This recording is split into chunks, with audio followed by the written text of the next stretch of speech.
Marble city में चुनावी शंखनाद के साथ ही शक्ति प्रदर्शन व बगावत के उठे सुर। भाजपा से टिकट नहीं मिलने पर भावुक हुए विकास चौधरी, समर्थकों के बीच फूट फूट कर रोए।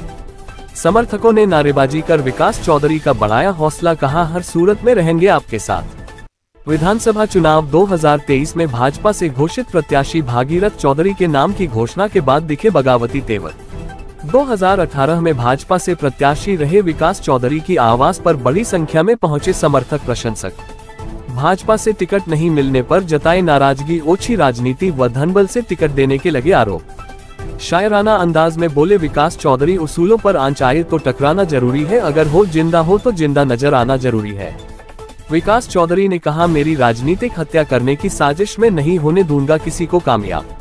विधानसभा चुनाव में जनसमर्थन की शक्ति के बल पर हुए फैसले के रहूंगा साथ। विकास ने कहा, भागीरथ चौधरी के मन में मेरे प्रति शुरू से कटुता, सैकड़ों बार छुए चरण मगर नहीं रखा कभी कंधे पर हाथ। विकास चौधरी ने कहा, नवरात्रा में समर्थकों की राय लेकर चुनावी जंग का करेंगे ऐलान।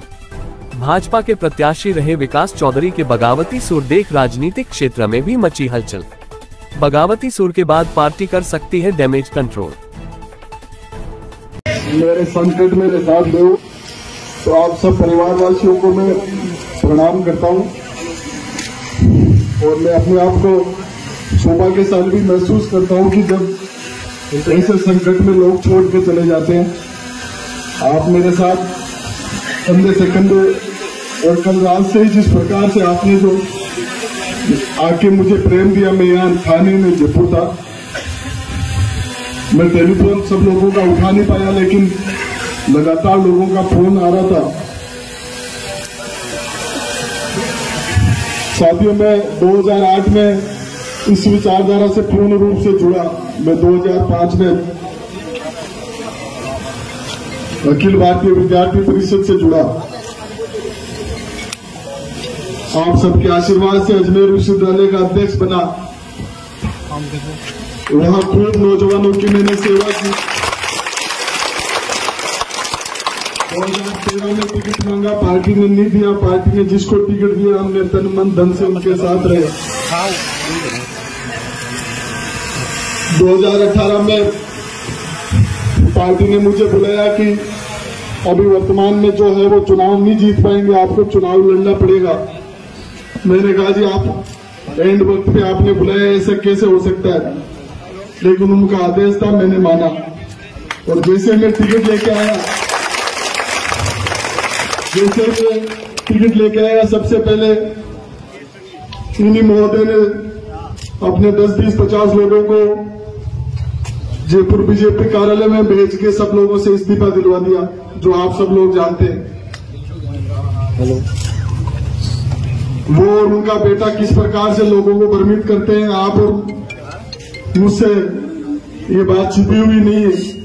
हमने वो भी जहर का घूंट पिया। उन्होंने पार्टी से भीतरघात किया, वो भी हमने सहन किया। उनको 2019 में पार्टी ने सांसद का टिकट दिया। हम और आप सब परिवार लोगों ने उनका तन मन धन से साथ दिया।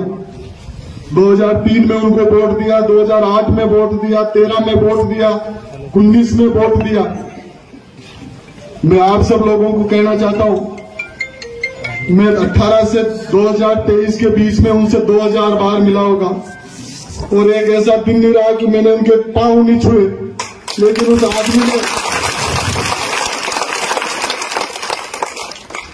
आदमी में क्या पता किस बात का इतना जहर भरा हुआ है कि उसने मेरे कंधे पे कभी हाथ नहीं रखा कि तू भी मेरे परिवार का सदस्य है, तू भी मेरे बेटे जैसा है। वो भी जहर का घूंट हमने पिया।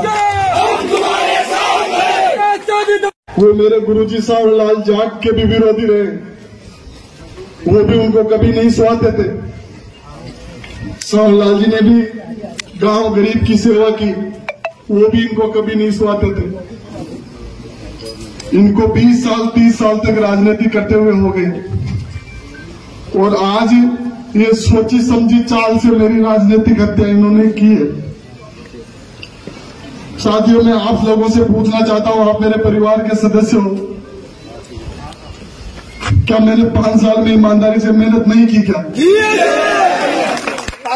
क्या जब आपने सुख सुख के मुझे मैंने याद किया मैं आपके बीच में खड़ा नहीं रहा क्या? मैंने चुनाव आने के बाद किसी भी को ये नहीं कहा कि आपने मुझे वोट दिया नहीं दिया। मैंने सबको यही कहा कि हमसे कोई कमी रह गई, इस कमी को हम 5 साल में पूरा करेंगे। साथियों, मैंने ईमानदारी से इस कमी को पूरा किया या नहीं किया? साथियों, क्या मेरी ये कमी है कि मैं किसी किसान का बेटा हूं? क्या ये मेरी कमजोरी है कि मैं आप जैसे सामान्य परिवार से यहां लड़के आया हूं? क्या कोई नौजवान इस प्रकार का सपना नहीं दे सकता? क्या उस नौजवान को अधिकार नहीं है? क्या कोई मेहनत कश नौजवान इन लोगों से किस प्रकार से लड़ाई लड़ेगा? आप मुझे बताओ। साथियों, मैं इसे मेरे घर के प्रांगण में दावे के साथ कह सकता हूं कि ये टिकट इन लोगों ने खरीदा है।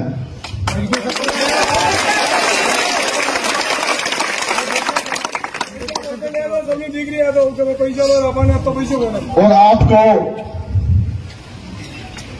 तो मैं राजनीति से आज से संन्यास लेने जा रहा हूं।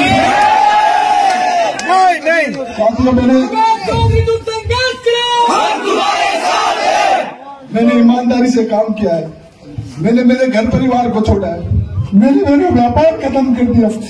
मैं कभी मेरे परिवार को टाइम नहीं दे पाऊंगा।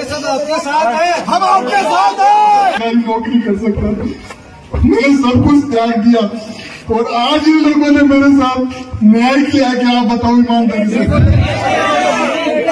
साथियों, मैं कमजोर नहीं हूं, मैं बहादुर हूं, लेकिन आज पहली बार मैं अपने आप को ऐसा महसूस कर रहा हूं कि इस तरीके से षड्यंत्र रच के ये लोग मेरी न केवल राजनीतिक हत्या कर रहे हैं, बल्कि उस नौजवान के सपने की भी हत्या कर रहे हैं जो किसान का बेटा गाँव में बैठ के आज उस नौजवान जिन्होंने हत्या किया, जो नौजवान पढ़ लिख कर अपने गाँव गरीब और किसान की सेवा करना चाहता है। क्या राजनीति में आने का अधिकार किसी गाँव किसान के बेटे को नहीं है? क्या पैसे वालों को ये अधिकार दिया है? क्या?